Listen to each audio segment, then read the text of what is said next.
자, 이제 지난 시간에 작업했던 눈 작업을 이제 누크에서 가합성에서 마무리를 해볼 건데요.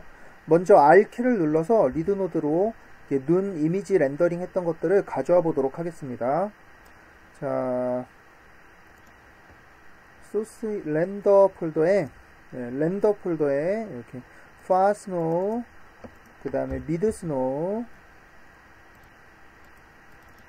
여기 잘못 만들어졌고요. near snow 이렇게 해서 가져오도록 하겠습니다. 레이어를 3개로 나눠 놨고요. 그 중간에 이 건물 기준으로 뒤쪽 레이어와 건물과 카메라 중간 레이어, 그리고 카메라 아주 근경에 있는 리어 레이어, 이렇게 3개로 나눠서 렌더링을 했고요. 자, 이제 S키를 눌러보면 이미지를 불러올 때 그 이미지에 해당하는 시퀀스 레인지가 이렇게 자동으로 기록이 돼서 락 레인지 바뀌지 않게 이렇게 락이 걸려 있고요. 만약에 작업하는 프레임 레인지가 다르다면 이제 여기서 맞춰주면 될 것 같습니다. FPS는 24프레임이고요. 저 같은 경우는 1280 기준으로 렌더링이 되어 있지만 1920, 1080을 파이널로 이렇게 설정해서 HD 1080으로 작업을 진행하도록 하겠습니다. 자, 한 개만 보도록 하고요.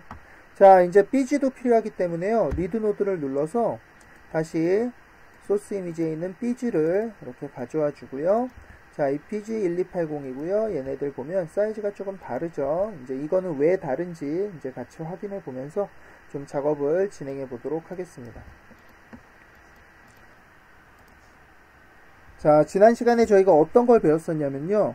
이렇게 렌더링을 할 때, 작업을 할 때 카메라가 움직이는 상태로 작업을 하지 않고 작업 후에 누크에서 그 움직임을 맞춘다고 했었는데요. 그러기 위해서 스크린 윈도우 사이즈라는 파라미터를 1.25 정도 설정해서 이렇게 여분을 줬고요. 그 다음에 레졸루션도 이렇게 1280-720에 1.25 정도 곱해서 좀 여유있게 크게 사이즈를 렌더링을 했어요. 자, 넌 커머셜 버전이라 실제로 렌더하면 1280-720으로 밖에 나오지 않지만 이제 뭐 인디 버전이나 에듀케이션 버전 같이 이제 기존 후디니 버전으로 이제 렌더링을 하면 실제 렌더링 사이즈가 1600에 900으로 조금 더 크게 걸리게 되고요. 바로 제공해준 이 눈 이미지가 그렇게 해서 1600에 900으로 조금 크게 걸린 렌더 이미지라고 보시면 될 것 같습니다. 자, 그러니까 실제로 우리가 작업할 공간은요, 이 전체가 아니라 요 안쪽 부분이라고 생각하시면 될 것 같아요.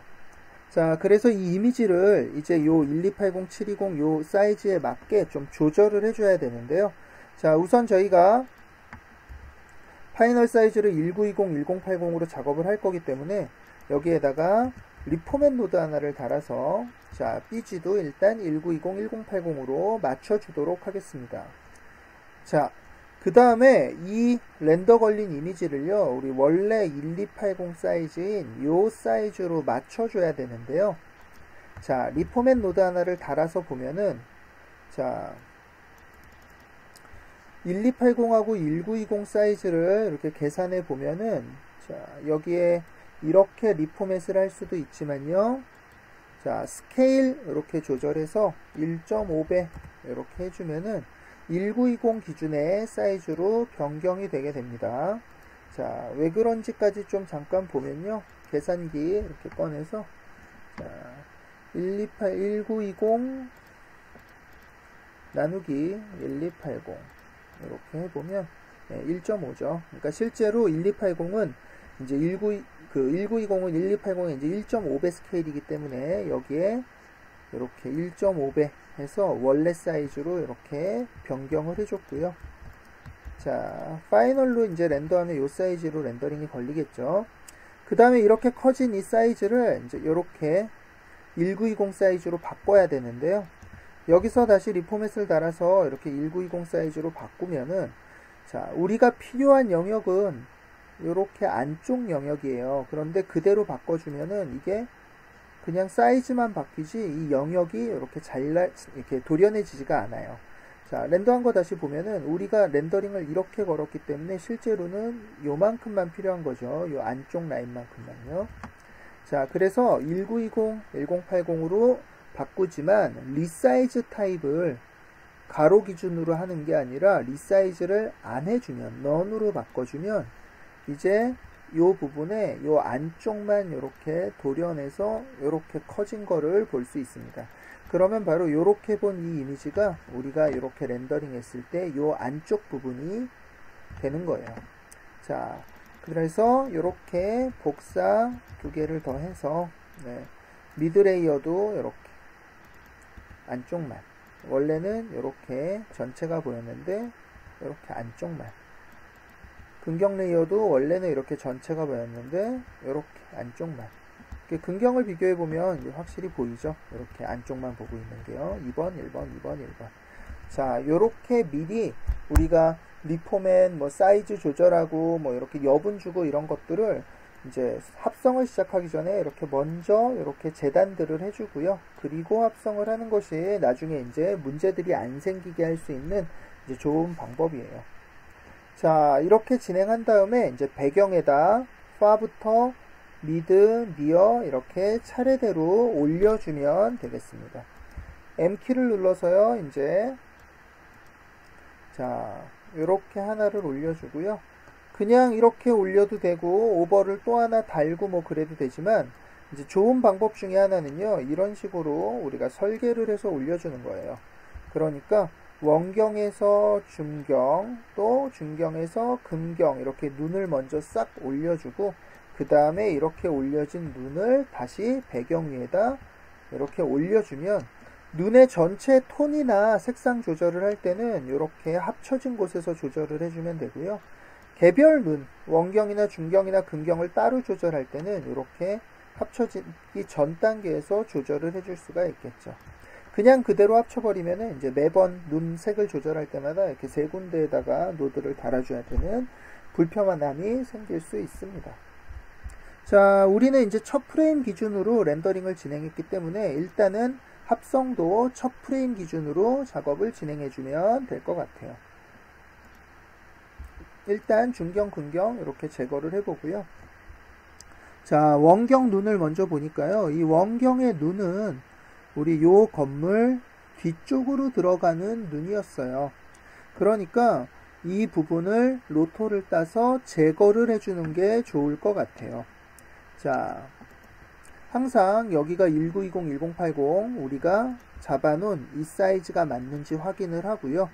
자, 요렇게 배경을 갖다 놓고 이제 여기다가 O키를 눌러서 로토 작업을 진행해 보도록 하겠습니다. 콕, 콕, 콕. 네. 자, 이제 로토 작업을 진행하면서 조금 설명을 해보면요. 아니, 이거 이렇게 정교하게 로토 작업을 해야 될까요? 아니면 지금 저처럼 이렇게만 해도 특별히 문제가 없을까요? 자, 일반적으로 뭐라 그럴까요? 여기에 뭐 사람이 이렇게 붙어 있다거나 이런 좀 정교한 경우에는 로토도 당연히 정교하게 해줘야 돼요. 그런데 눈이나 비 같은 이런 입자적인 그런 요소들은요, 어차피 여기에 정확하게 엣지들이 걸리는 일이 많지 않겠죠. 자, 그러다 보면은 어느 정도 이렇게 여분을 가지고 로토 작업을 진행을 해도 크게 티가 나거나 하지는 않습니다. 이쪽은 어차피 근경 레이어로 가려질 거기 때문에 한 요 정도만 이렇게 해서 작업을 해보도록 하겠습니다. 그리고 M키를 눌러서 이제 이 부분을 이 원경 눈에서 요 로토 부분을 이렇게 제거해 줄 건데요. 자, 원래 있는 거에서 로토 부분을 이렇게 제거하는 노드는 스텐실이라고 그랬어요. 그래서 스텐실 모드로 바꿔서 이렇게 로토를 연결해주면, 자, 여기다 놓을까요? 네, 이렇게 연결을 해주면 이제 이렇게 원경 부분이 제거된 걸 볼 수 있고요. 이제 다시 전체를 보면 이 원경 눈은 이렇게 건물의 뒤쪽으로 들어가서 이렇게 합성이 된 걸 볼 수 있습니다. 아직 여기는 로토 작업을 안 했죠. 자, 그런데 요런 데들이 조금 이렇게 거슬릴 수가 있어요. 예, 우리 왜냐면은 로토를 아주 정교하게 작업을 하진 않았으니까요.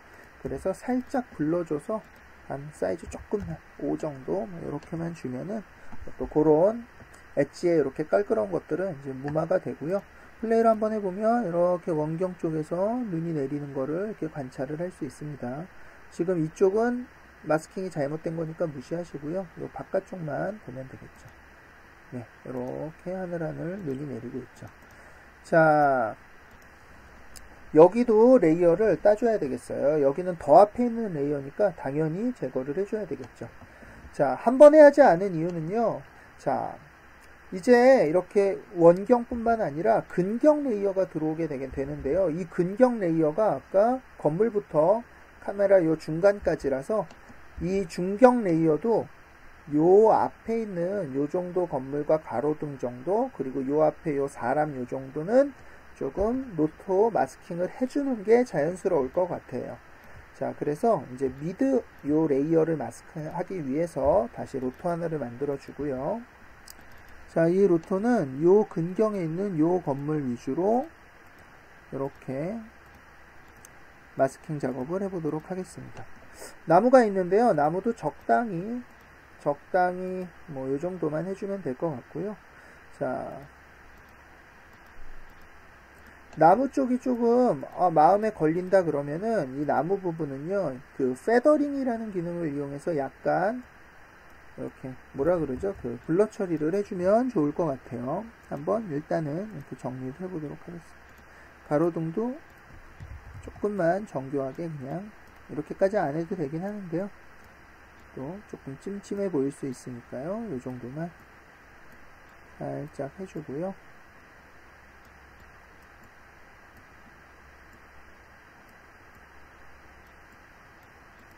다시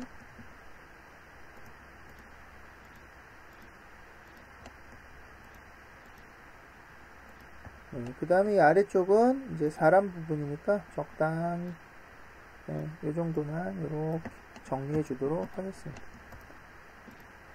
자, 그 다음에 아까 요런 나무 부분이 좀 마음에 걸리면은 요렇게 약간 요렇게 페더링을 만들어 줘서 약간 부드럽게 이렇게 처리를 그냥 좀 해주고요. 여기도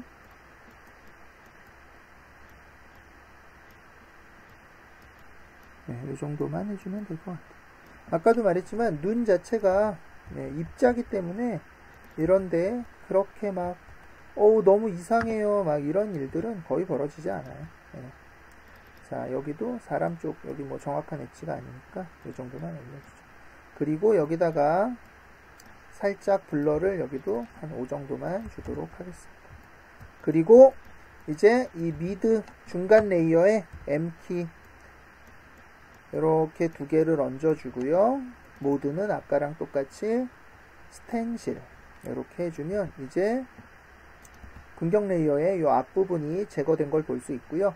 자, 이 앞부분의 마스크는요, 중경 레이어뿐만 아니라 이 원경에 있는 이 눈에도 당연히 제거가 돼야 돼요. 그러니까 이 원경은 여기도 같이 제거가 돼야 되는 거죠. 자, 뭐 여러가지 방법이 있겠지만 그냥 간단하게 이 레이어에 이렇게 스텐실 한번 더 주도록 하겠습니다. 그래서 스텐실 이렇게, 얘는 원경 레이어는 이렇게 레이어를 잘라주고요. 자, 중경 레이어는 이렇게 근경 부분만 마스크로 정리해주고요. 마지막에 니어 레이어는 이렇게 아무 마스크 없이 위에 올라오면 이제 레이어링이 좀 정리된 이렇게 눈 이미지를 확인해 볼 수 있습니다. 자, 이제 약간의 컬러 조정과 이제 뭐 조금 합성을 진행해 보도록 하겠습니다. 자, 우선 뭐 마음에 걸리는 것들이 몇 가지가 있는데요. 하나는 이렇게 근경의 눈들이 너무 세게 보인다는 거예요. 자, 그래서 물론 뭐 이렇게 폭풍우가 이렇게 좀 눈보라 이런 느낌을 주려면 좀 세게 잡아줄 수도 있겠지만 어찌됐건 이런 거는 너무 이렇게 세서 이렇게 너무 CG인 게 티가 나는 것도 있고요. 문제가 좀 있어 보이니까요. 약간 근경 레이어만 좀 포커싱을 날려주도록 하겠습니다.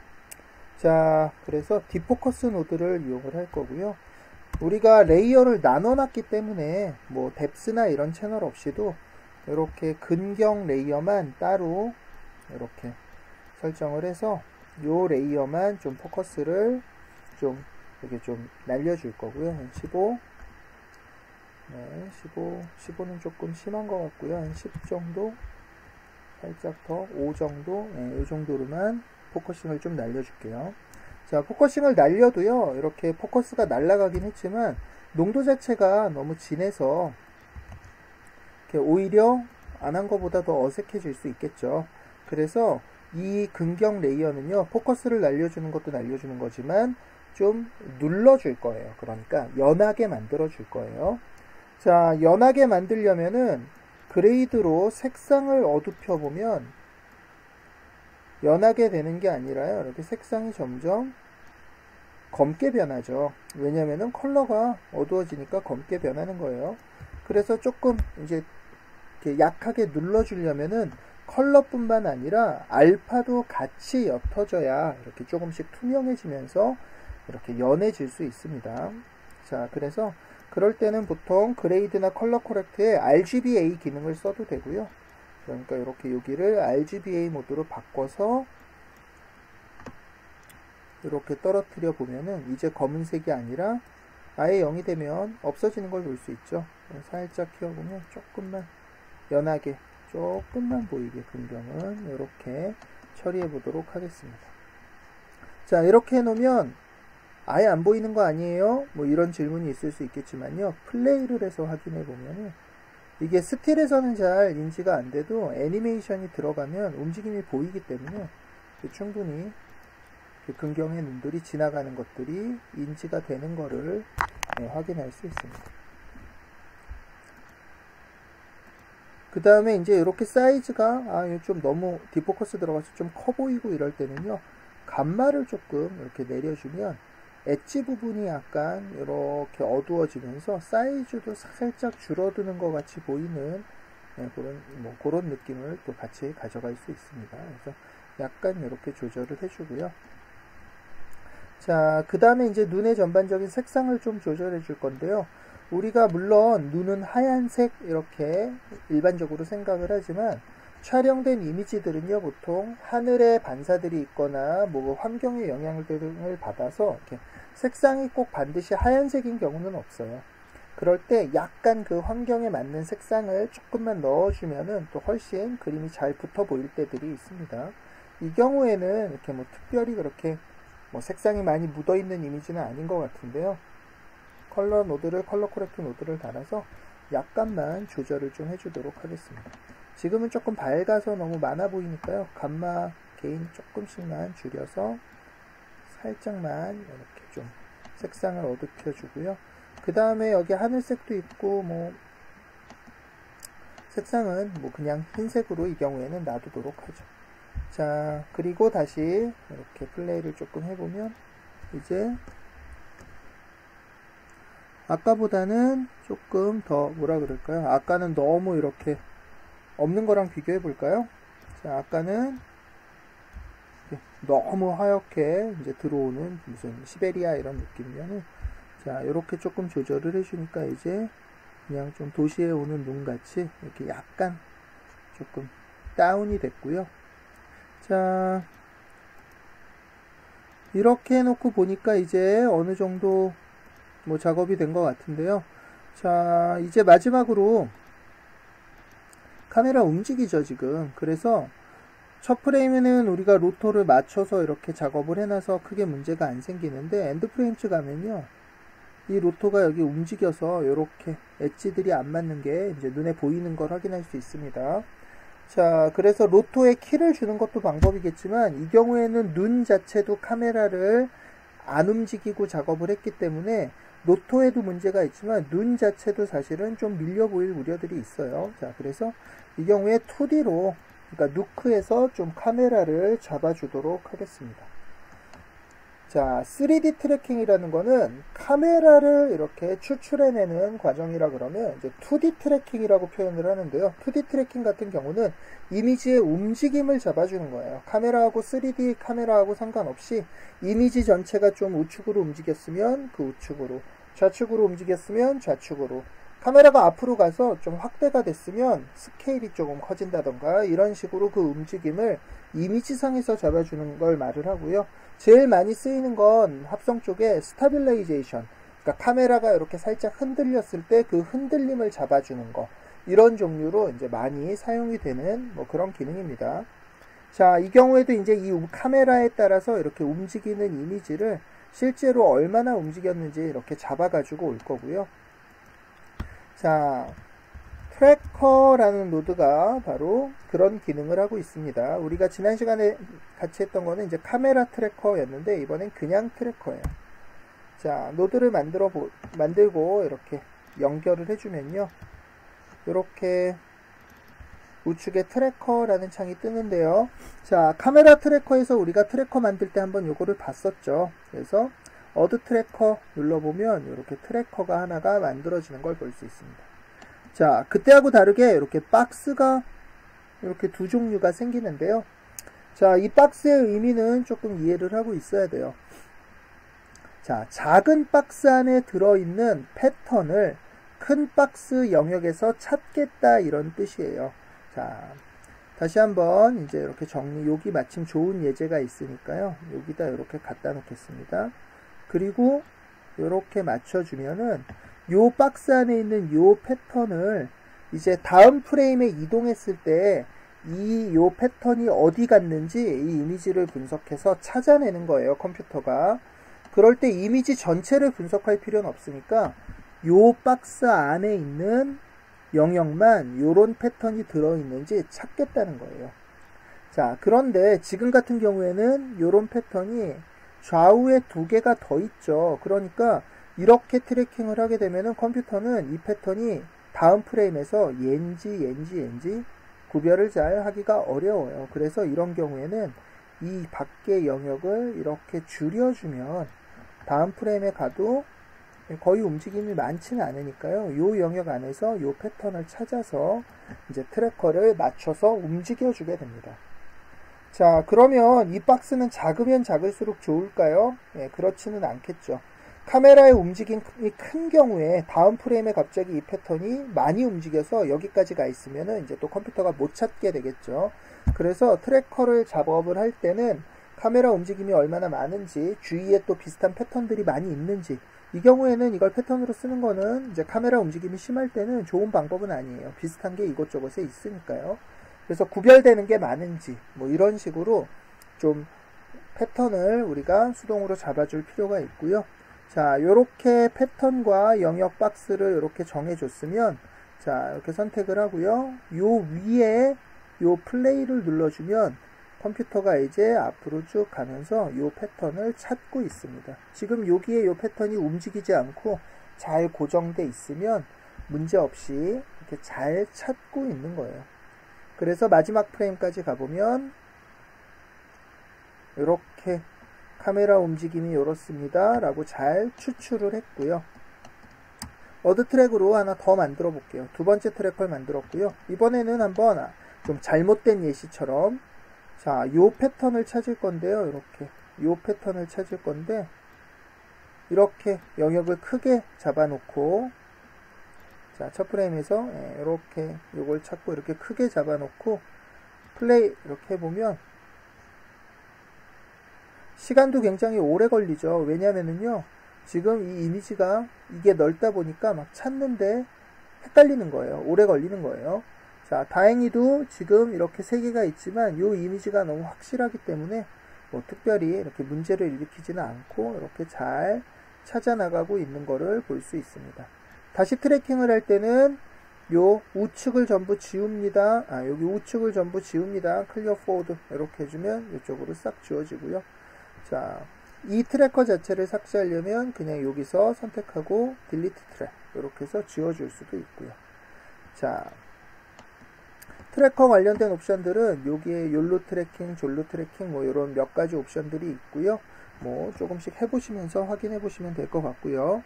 자, 트래커를 하나만 찍어도 되지만 보통 카메라가 여기 기준 이렇게 좀 멀리 이쪽 기준 이렇게 몇 군데, 두 군데나 뭐 세 군데, 두 군데 뭐 상관없어요. 왼쪽에 하나 오른쪽에 하나 이 정도만 잡아주면 어느 정도 움직임을 이렇게 잘 캐치할 수 있고요. 자, 하나 더 트래킹 해서 이번에는 요 패턴을 좀 찾아보도록 하겠습니다.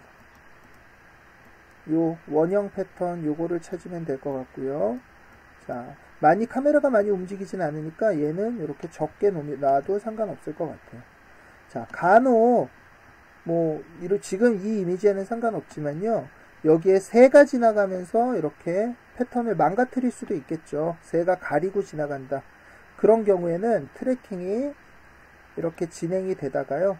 어느 순간 이렇게 끊기면서 더 이상 찾을 수 없습니다. 이렇게 못 찾겠어요. 이렇게 찾을 수 없다 그러면서 멈추게 돼요. 그럴 때는 당황하지 마시고 트래커를 다른 데로 다시 옮겨줘도 되고요. 아니면은 몇 프레임 정도라면은 손으로 직접 이렇게 움직여서 이렇게 직접 잡아줘도 괜찮습니다. 자, 다시 우리가 좀 건드렸으니까요. 이렇게 지워주고 다시 한번 트래킹을 진행해 보도록 하겠습니다. 이런 이미지는 굉장히 움직임도 적고요. 패턴도 이렇게 명확한 것들이 많이 있어서 그렇게 트래킹하는 게 어렵지는 않아요.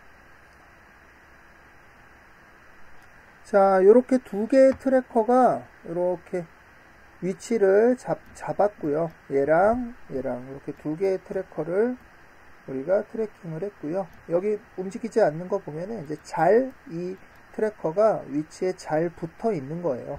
자, 이제 이 붙어 있는 이거 기준으로 이 이미지가 얼마나 움직였는지 추출을 해줄 건데요. 자, 여기 보면 뭘 사용할 건지에 대해서 이렇게 체크하는 게 나오고요. 둘 다 트랜스폼을 사용하겠다 이러면은 요거 두 개의 트랜스폼을 기준으로 이 이미지가 얼마나 움직였는지 이렇게 찾아내게 됩니다. 로테이션과 스케일도 있는데요. 만약에 이 패턴이 이렇게 카메라가 돌아서 이렇게 완전히 회전을 한다거나 혹은 줌이 많아서 이미지가 이렇게 커지거나 많이 줄어든다던가 이럴 때는 스케일이나 로테이션도 체크해주면 또 그거에 맞게 이미지를 늘리거나 회전시켜 가면서 이제 위치들을 잡아주게 돼요.